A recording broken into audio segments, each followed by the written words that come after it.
Ingat langening kalang iwan aglar pandamoncar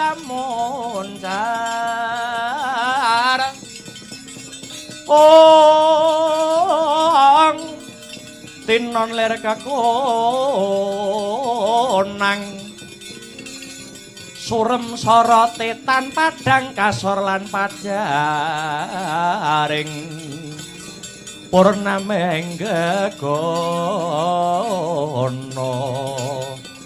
dasare mangsa katiga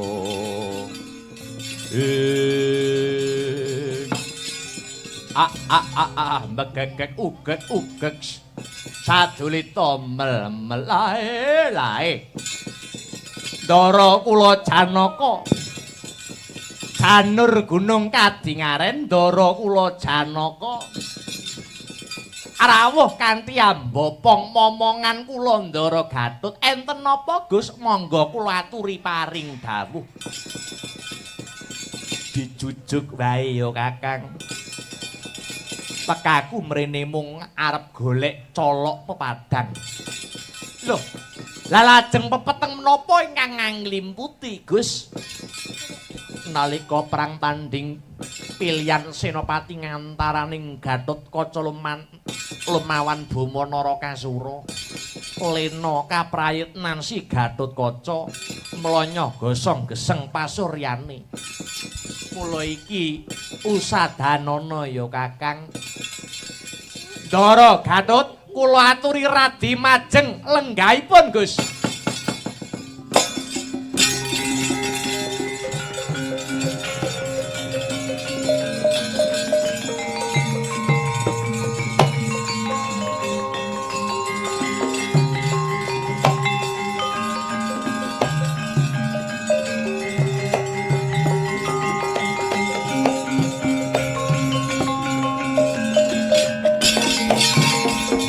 Bumi gunjing langit kelap-kelap katon lirikin cangrisang mawe gandrung sabarang katluger moyak mayik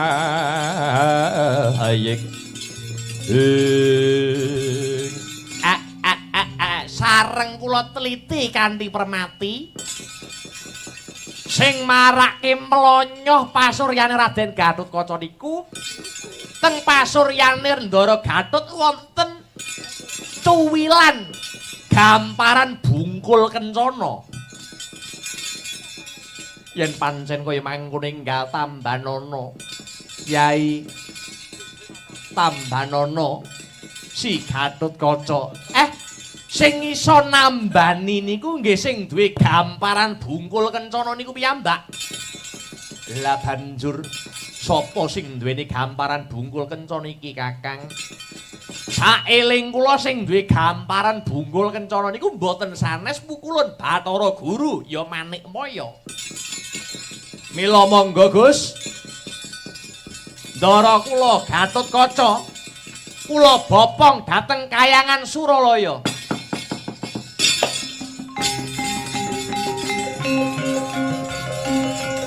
kula wadhahi dhateng kuncung kula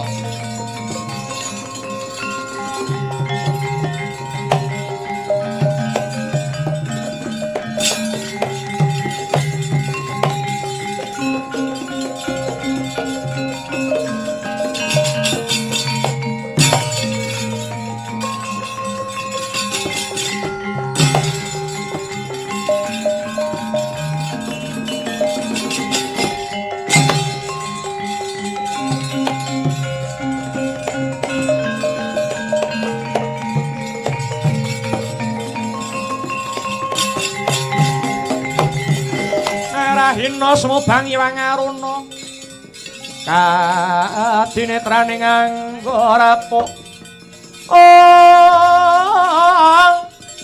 sabaning kukila ringkane goro saketer niki donganing gong lir wuwu sing pinipanco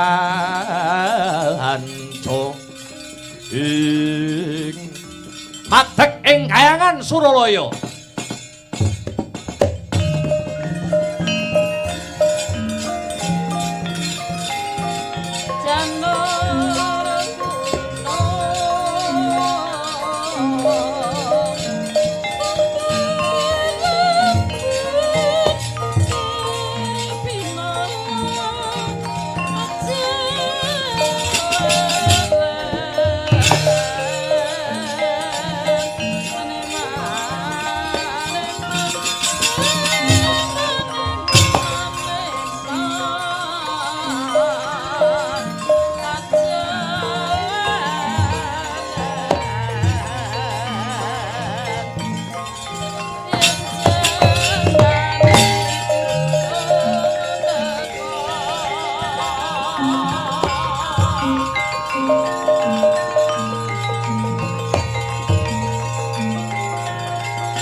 Kakang Semar Kang Prapta. Iya Guru.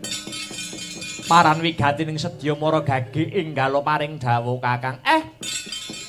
Aja kaget aku sing teka. Aku nganti momonganku pringgondan iki aku mung bakal njaluk senjata pitulunganmu Guru. Tulung Tambanana. Daraku iki nalika perang musuh karo Boma Narakasura. Ndara Gatotkaca lonyoh praupane. Ning bareng tak waspadake tak teliti ana cuwilan gamparan bungkul kencana. Sing duwe kamangka lumahing bawana kureping ngakasa gamparan bungkul kencana ora ana liya sing duwe ya mung kowe Guru. Saiki kowe iso nggelar kowe ya kudu bisa nggulung mara gage Tambanana. Kakang Semar pranyata sing duwe gamparan bungkul kencana iki panjenengan ulun. Nanging biyen awit sakmengko wis digawa kelawan Bathara Ekawarna saka kayangan Eka Pratala. Mbuh ora idep. Bakune aku wis tekan kene. Paras orane Gatotkaca tak pasrahke kowe. Maju lungguhmu Gatotkaca.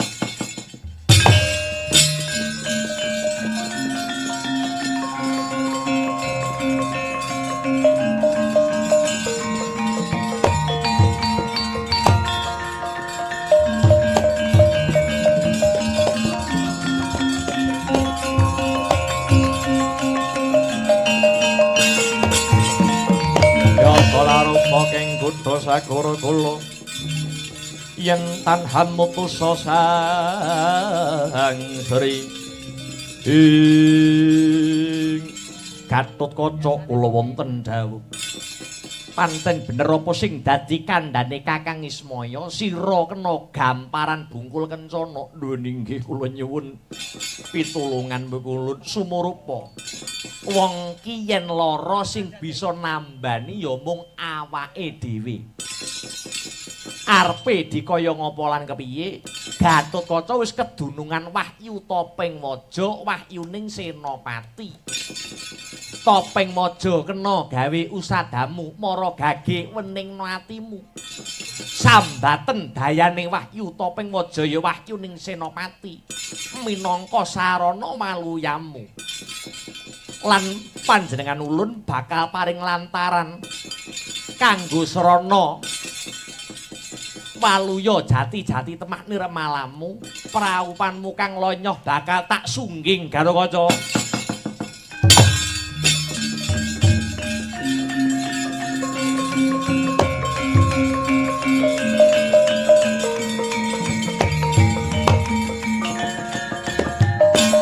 Sedakep saluku tunggal nutupi babanawa sanga risang Gatotkaca ya risang krincing wesi. Sambat dayaning wahyu Senopati ya topeng waja. Lan sang Manikmaya Bathara Guru paring pitulung pasuryane Raden Gatotkaca ingkang geseng gosong dipun sungging waluya jati-jati temah nirmala. Pulih otot bebayune risang tetuka.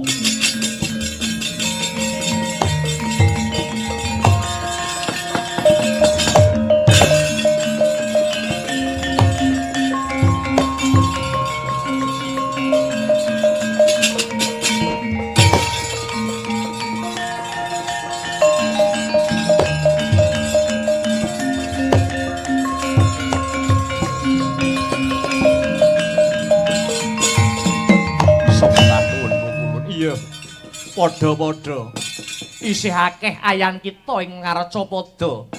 Arampungna tetuka nyuwun pangestu Pukulun.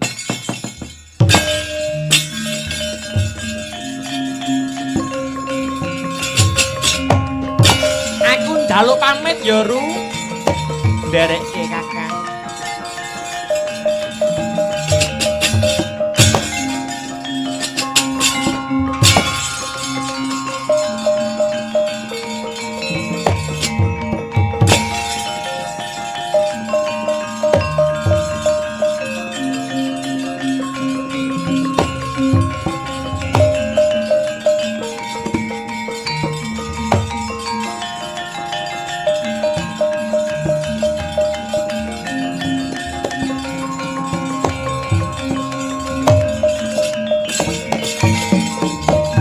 pangan jora kuning angin gugur agraning harga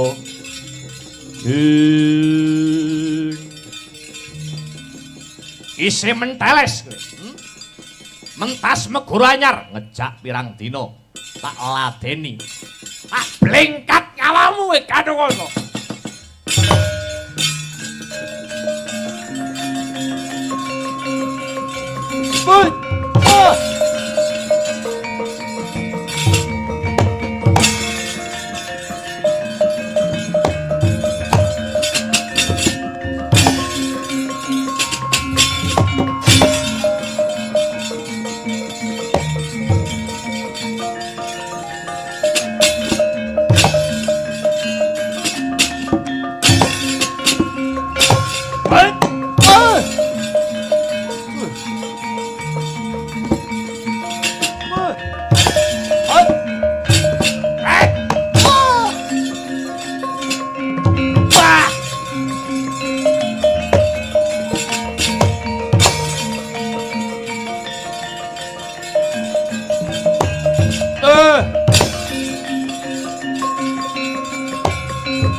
Ayi godoyetmu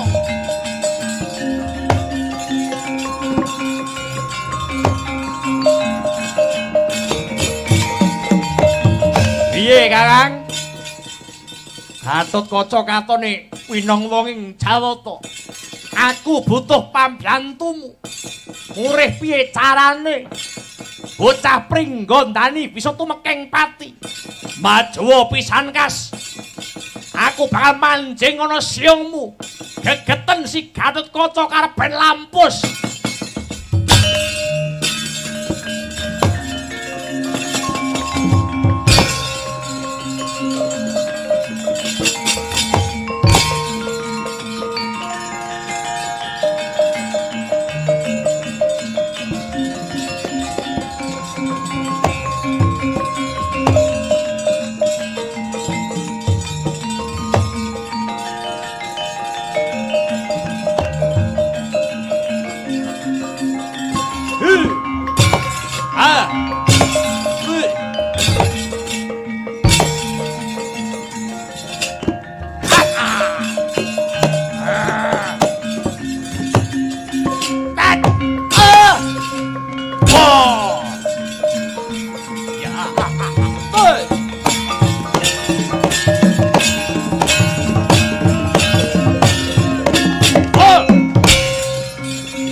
mundur malih Gus Kakang Bomo modot siunge sak gedang emas pancen Yahmin iki wancine modot tok cobi jenengan tang wingking kula trawange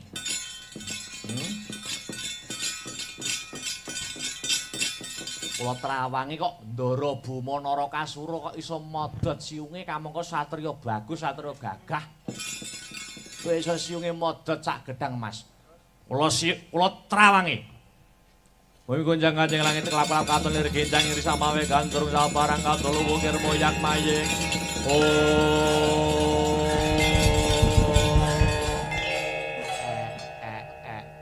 Trembelane mangkleke.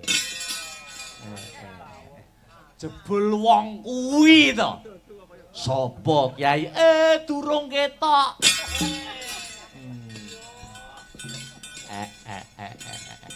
Jebul wong kuwi. Tak celuke wong siji iki. Yen wong kae ora sing gambui ora wong siji iki ora rampung perkarane.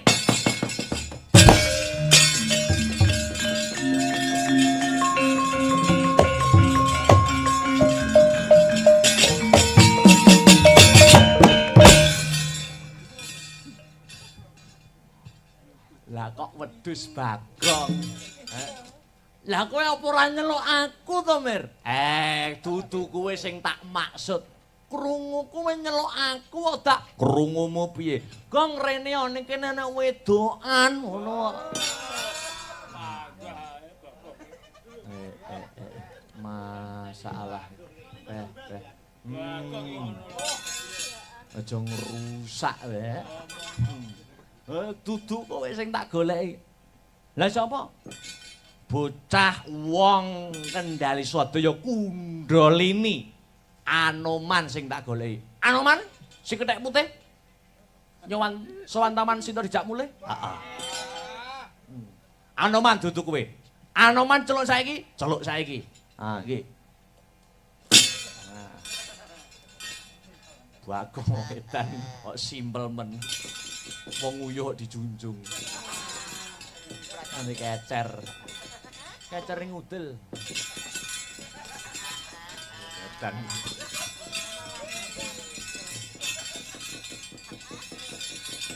Kados pundi Kyai?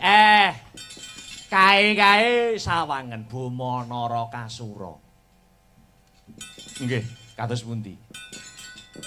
Bocah Traju Trisna Boma Narakasura kae yen diibaratke kaya kurungan manuk. Kurungane mengo, manuke metu ana manuk liya sing mlebu. Piye kuwi? Umpama diibaratke ngono kuwi. Kados pundi Kyai? Yen diibaratke ana kurungan manuk, kurungane mengo, manuke metu ning ana manuk liya sing mlebu.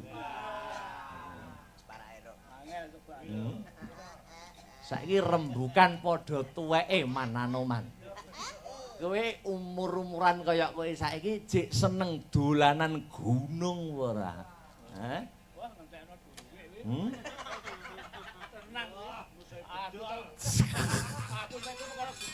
Petik. Ibarate jaranan wong kae yen ora sing gambui kowe ora rampung perkarane. Nyuwun pamit Kyai.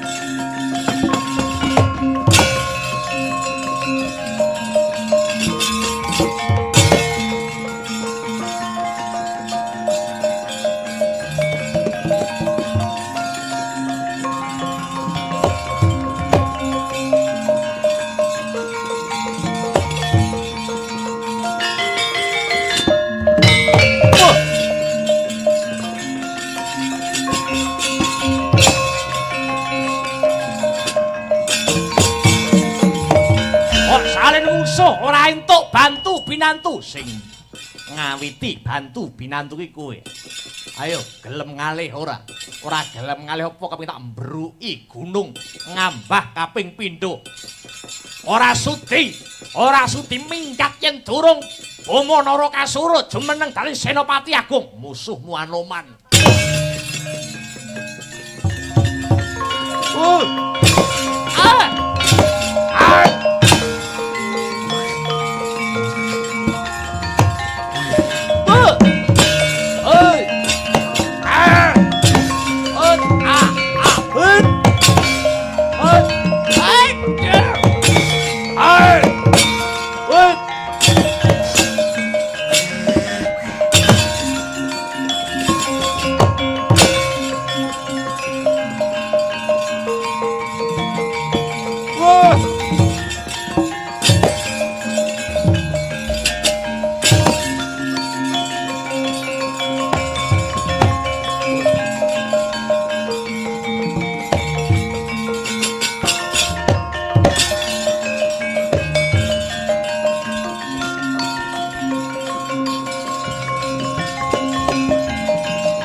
wonten dawuh samu barange wis cetha samu barange wis ngeglo.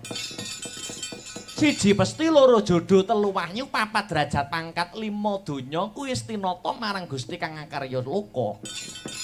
Makaten iya Kakang. Nadyan to anakku Bamanara Kasura ora nganggone ngungkih tumuruning Wahyu Senopati ning tinemene jebol wahyu mau jodhone Gatotkaca. Inggih kok Gus. Sedaya menika pinurba dening Zat kang weruhing Zat.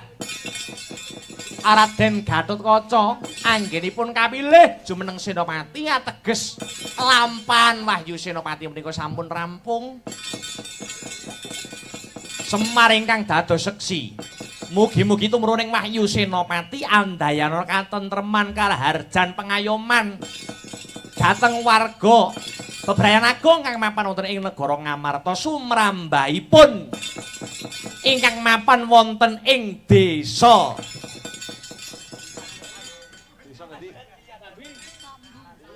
Sambi menika. Ya, sekali merdeka tetap merdeka salaminya. Selamat sing nanggap, selamat sing ditanggap, selamat sing nonton tanggapan, selamat sing ditanggapke wayang. Kula nyuwun pamit, Gus.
Ilang ing panandang sayekti Indonesia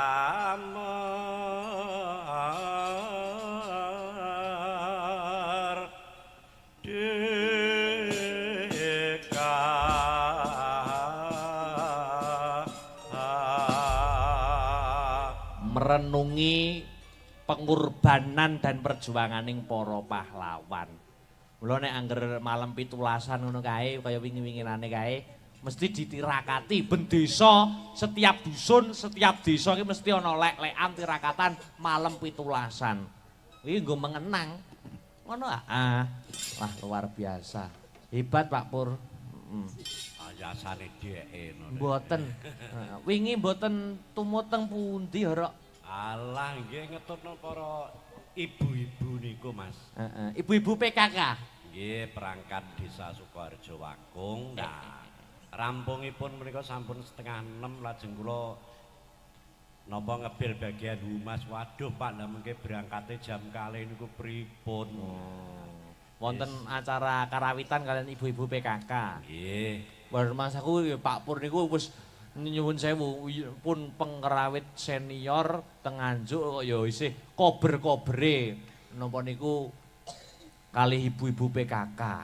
Nggih, udon-udon Mas. Tek nggih aktif lho.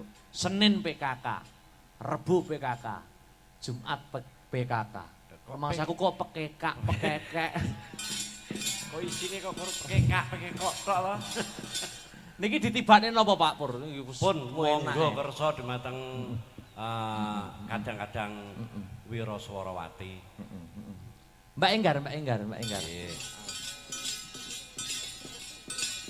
Sampean jumeneng, Mbak. Ya. Nggih. Jumeneng. Sing pelok 6, monggo bebas. Nah. Monggo kersa sing pelok 6. Nggih, Napa? siap. Setya tuhu nggih. Oke.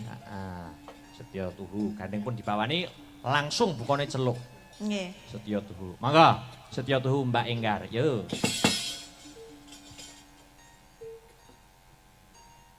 Mangga. BC. BC buka celuk. Nggih. Aku kan setya satu wit biyen nganti saiki bebasane petang kabar sumunar andika pengayomanku lahir batin kubos nata mengesah Boro-boro. hati kosong muni kurang reno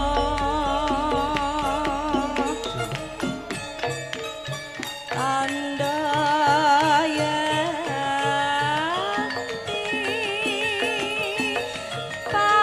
pasak seni rika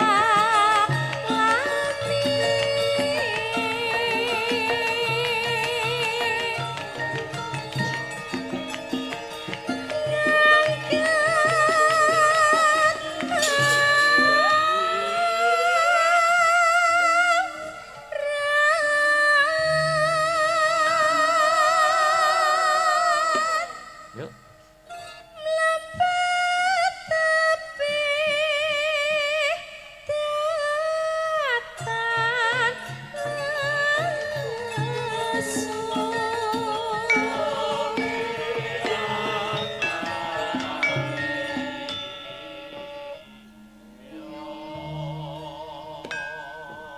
Ya. Mugianto berkahing witi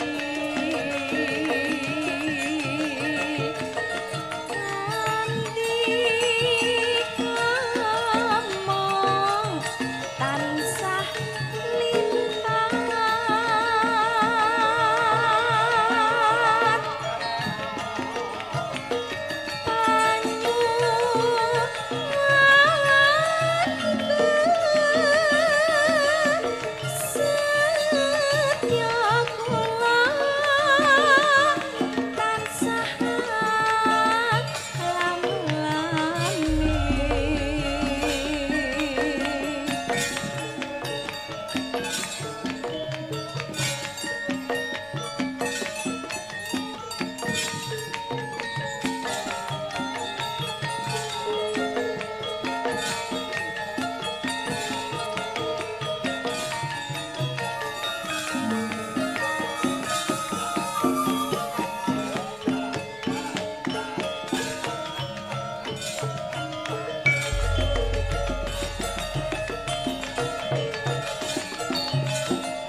Yuk.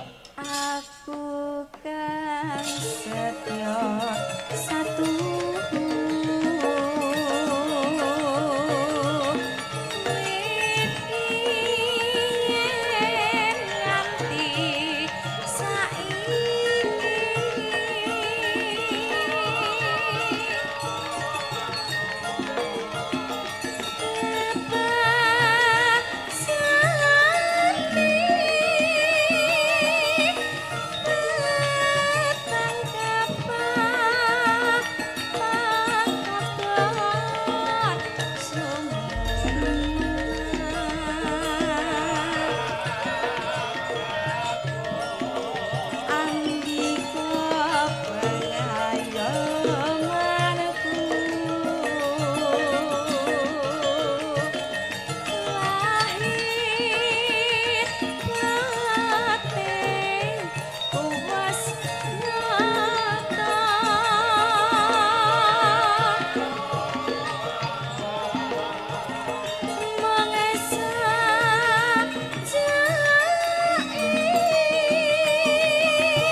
Tembang menika nggih kula kintunaken ingkang tasih memonitor lumantar YouTube. Mugi-mugi saged dados panglipur lan jampi sayah lek-lekan. Yuk.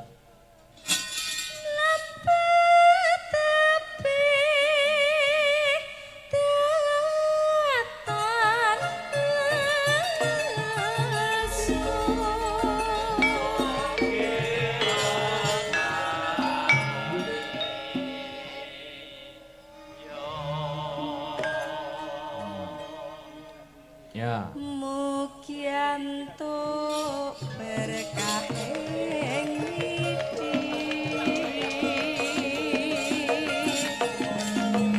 andi amon tansah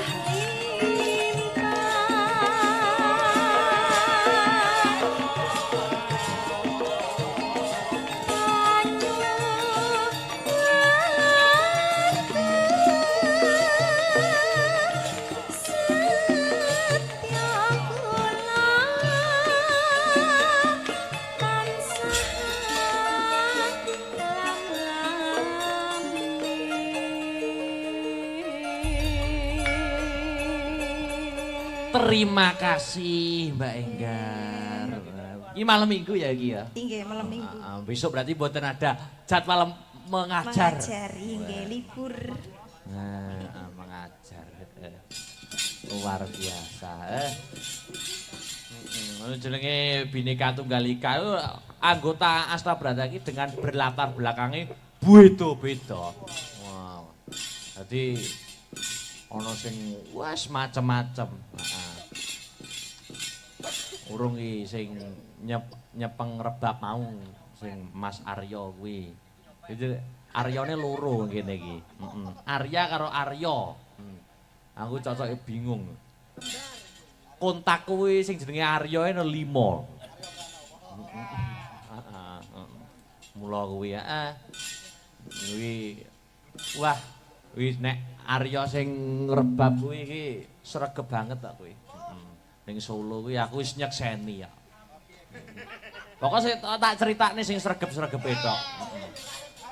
Karena aku, Arya dan Arya itu saling menjaga aib. Jane ya wis padha mudenge jane wis meneng ngono ya.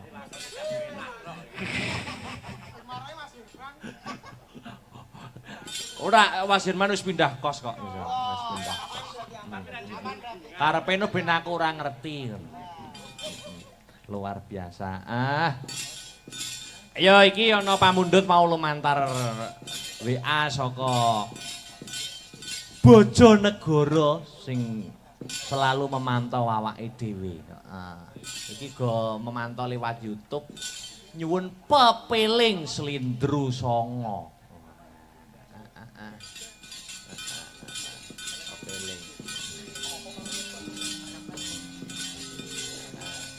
Nggo ngelingke agamane awake dhewe urip. Dengan agama hidup akan terarah, dengan ilmu hidup akan mudah, dengan budaya hidup akan indah. Oh iya. Atur, peweling. Monggo tak tuntak, yuk. Iki ganti formasi to. Iya.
iki yo. Besok bukan Sumargo.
Pasrah sing kuwasa yen kepengin besok munggah swarga. Dadi wong sing munggah swarga iki wong sing pasrah, wong sing berserah diri. Ngono. Heeh. Mula saiki jaman saiki akeh wong sing sok memelintir ayat. Ngono. Heeh. Kaya ayat-ayat sing dipolitisasi. Kaya agama sing bener iki, kapercayan sing bener iki. Kamangka upama digelem mencerna ngono sejatine ora secupet kuwi. Contone tembung Islam kuwi saka tembung slamet. Ngono ah. Dadi sapa wae sing kepengin slamet kuwi berserah diri. Mula ana tembunge dalile agama ke inadin indallahil Islam, ya toh. Islam ki wit jaman biyen ki ora kok di kotak-kotakan. Lah saiki nek agama iki kaya partai politik ngono heeh.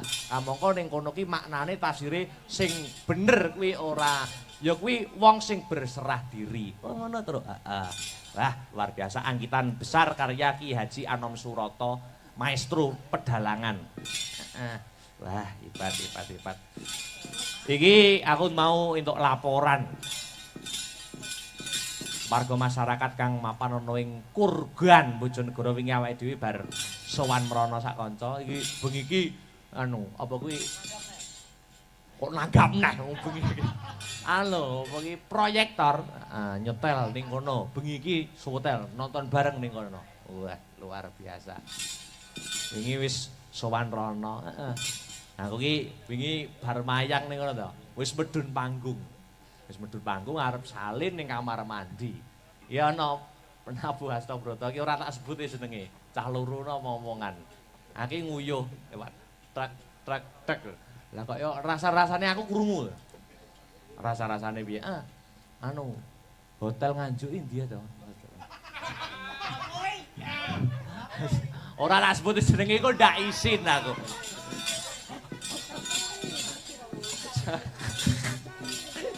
Iya.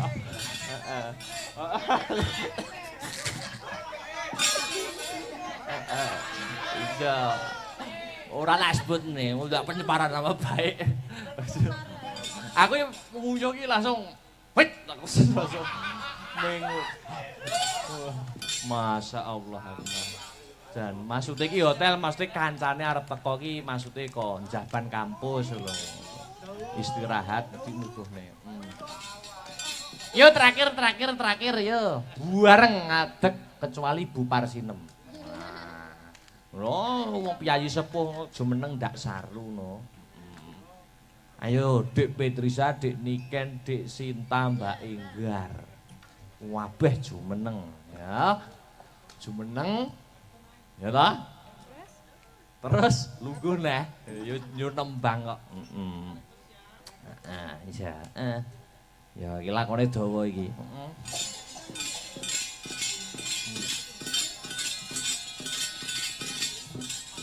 Hidup harus penuh warna, woi kebayake kembang-kembang.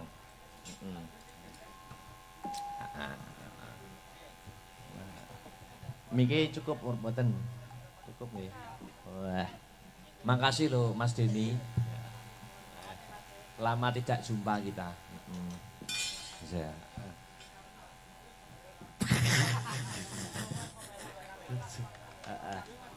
Bebas apa mawon. Nawa tembange monggo. Gamelan kenging musik ya kenging. Ning aja kaya wingi. Ngerok ya.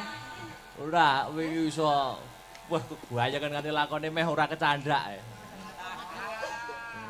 Ramu goro-goro setengah papat. Yakin Pak Pur niku lho. Mboten temut iki. Setengah papat lho asli ramu goro-goro. Monggo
Thank